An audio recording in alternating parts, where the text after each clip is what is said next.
आपकी तालियों की गड़गड़ाहट के बीच आमंत्रित कर रही हूँ ससम्मान परम श्रद्धेय माननीय मुख्यमंत्री महोदय जी को।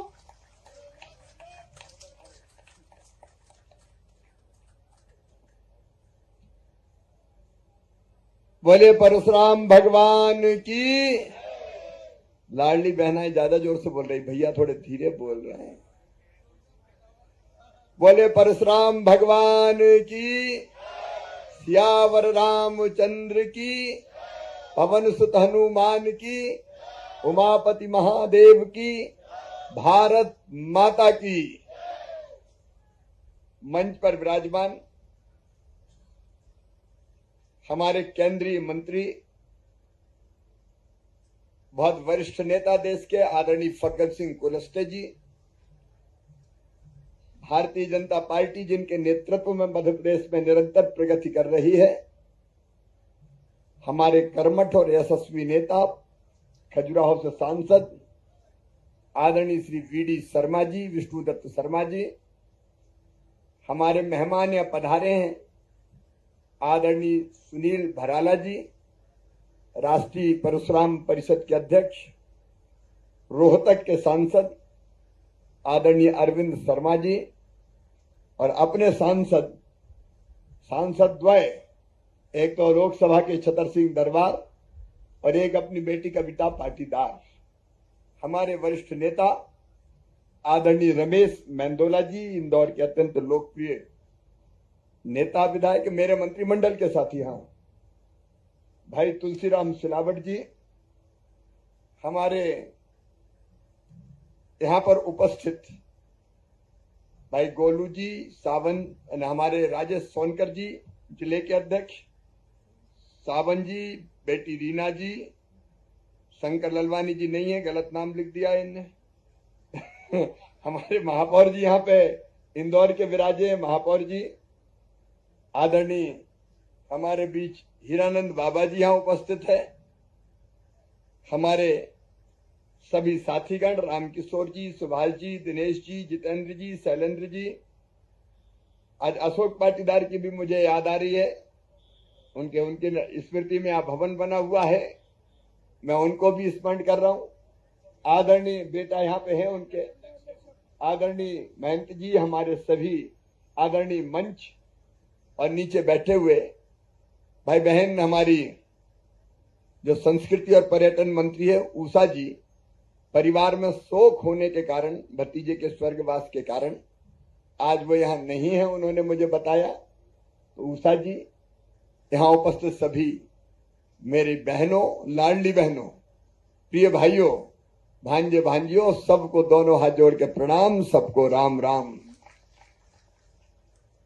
महाकवि दिनकर जी ने लिखा, किंतु कौन नर तपोनिष्ठ है, यहां धनुष धरने वाला, एक साथ यज्ञाग्नि और असी की पूजा करने वाला, कहता है इतिहास, जगत में हुआ एक ही नर ऐसा, रण में कुटिल काल सम क्रोधी, तप में महासूर्य जैसा।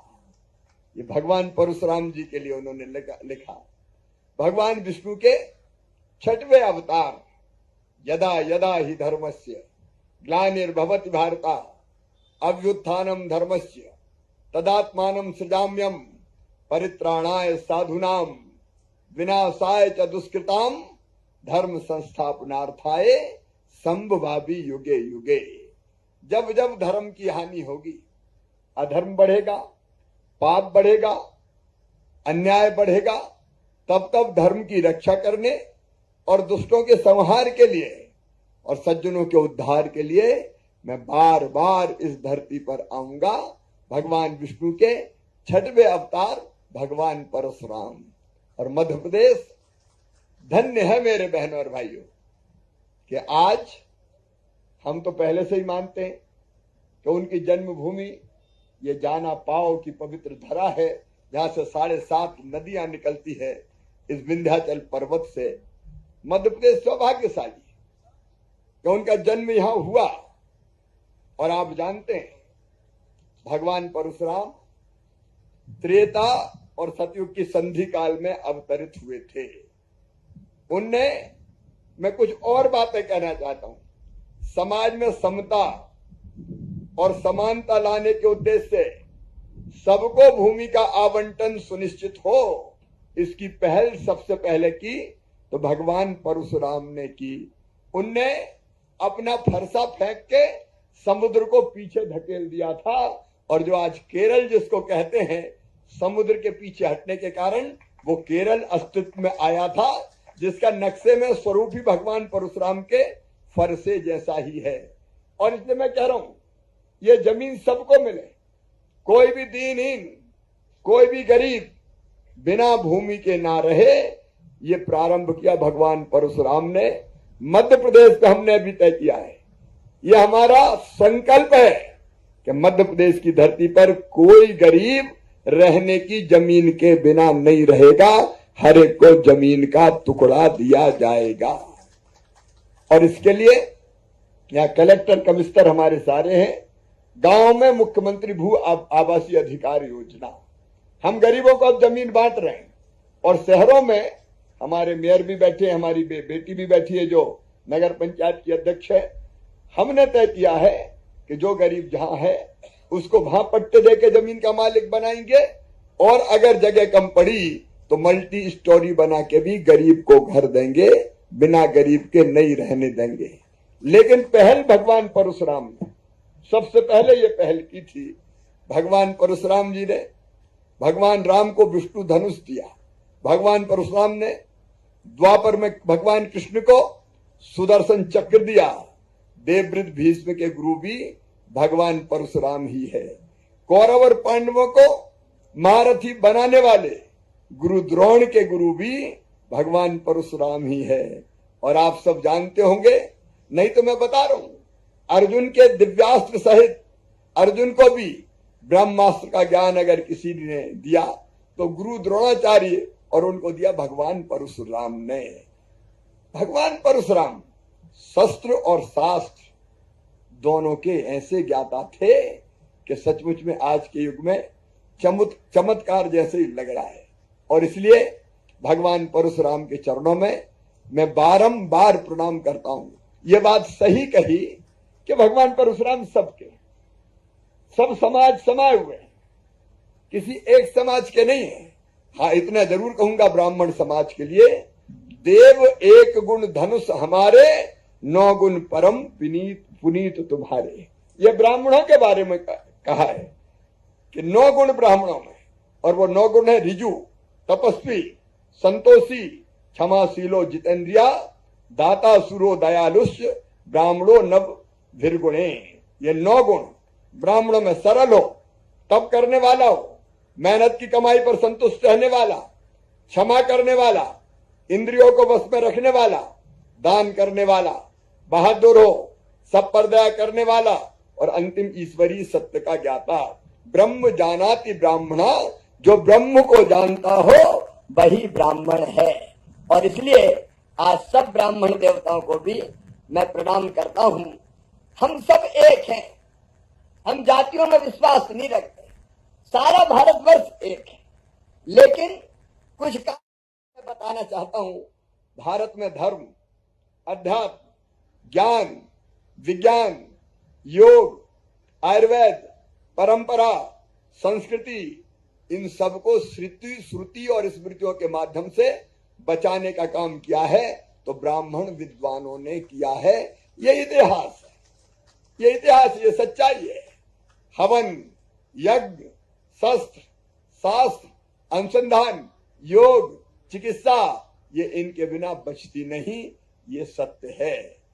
मित्रों, ये ब्राह्मण ही थे जिन्होंने संस्कृति और पांडुलिपियों को बचाने का काम किया। आप जानते हैं, महाभारत के रचयिता भगवान वेद व्यास और तुलसीदास जी महाराज, सिया राम मैं सब जग जानी, करहूं प्रणाम जोर जुग जानी। कालिदास, आर्यभट्ट, परामिहिर, हमारे कौटिल्य को कौन नहीं जानता, चाणक्य, आदिगुरु शंकराचार्य जी महाराज, गार्गी, लोपामुद्रा, और वीरों में अगर कहें तो बाजीराव पेशवा, वीर सावरकर, एक एक पूरा का पूरा एक इतिहास है। और इसलिए मैं इस ब्राह्मण परंपरा को भी शीश झुकाकर प्रणाम करता हूं, नमन करता हूं। ये परंपरा निरंतर चंद्रशेखर आजाद, बाल गंगाधर तिलक, गोपाल कृष्ण गोखले, मदन मोहन मालवीय और प्रथम स्वतंत्रता संग्राम में पहली गोली भी चलाई तो मंगल पांडे। पूरा एक इतिहास। शस्त्र की जरूरत पड़ी तो शस्त्र और शास्त्र की जरूरत पड़ी तो शास्त्र। और इसलिए हमारा धर्म और संस्कृति बढ़ती रही।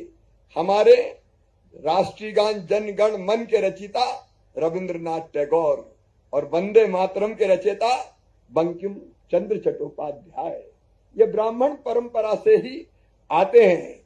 माखनलाल चतुर्वेदी, मुझे तोड़ लेना बनमाली, उस पथ पर तू देना फेंक, मातृभूमि पर शीश चढ़ाने जिस पथ जाएं वीर अनेक। जयशंकर प्रसाद जैसे साहित्यकार हुए हैं। सर्वपल्ली, डॉक्टर राधाकृष्णन, लाल बहादुर शास्त्री जी, श्यामा प्रसाद मुखर्जी, डॉक्टर श्यामा प्रसाद मुखर्जी, पंडित दीनदयाल उपाध्याय और पंडित अटल बिहारी वाजपेयी। इस परंपरा को भी आप राजनेताओं में आप इस परंपरा को भी देखिए। गीत और संगीत के क्षेत्र में पंडित रविशंकर, किशोर कुमार, दूध जलेबी जाएंगे, खंडवा में बस जाएंगे, पंडित जसराज, भीमसेन जोशी, शंकर महादेवन, एसपी बालासुब्रमण्यम और स्वर सामग्री लता मंगेशकर जो इंदौर में जन्मी इसी ब्राह्मण परंपरा से आती थी। खेलों के क्षेत्र में देखो, विश्वनाथन आनंद, प्रकाश पादुकोण, सुनील गावस्कर, सचिन तेंदुलकर, सौरव गांगुली, राहुल द्रविड़ और अनिल कुंबले। और अगर अंतरिक्ष में देखो तो स्क्वाड्रन लीडर राकेश शर्मा। कितने नाम ऐसे हैं। और इसलिए हमारी अत्यंत समृद्ध परंपरा है।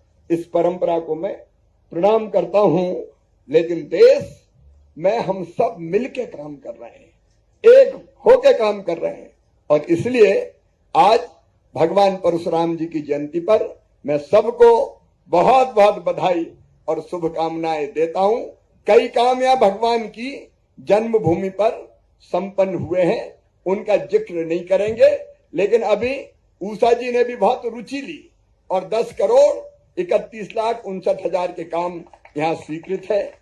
हमारे कुंड का सौंदर्यीकरण, पार्किंग और बाउंड्री वाल, भोजनशाला, मल्टीमीडिया शो वगैरह, जन सुविधा, पानी की व्यवस्था, लैंड स्केपिंग, पाथवे का कार्य, ये सब के सब काम होंगे जिसके लिए राशि स्वीकृत कर दी गई है। लेकिन आज हम सबके मन में एक विचार आया है कि इस पवित्र भूमि का और विकास किया जाए।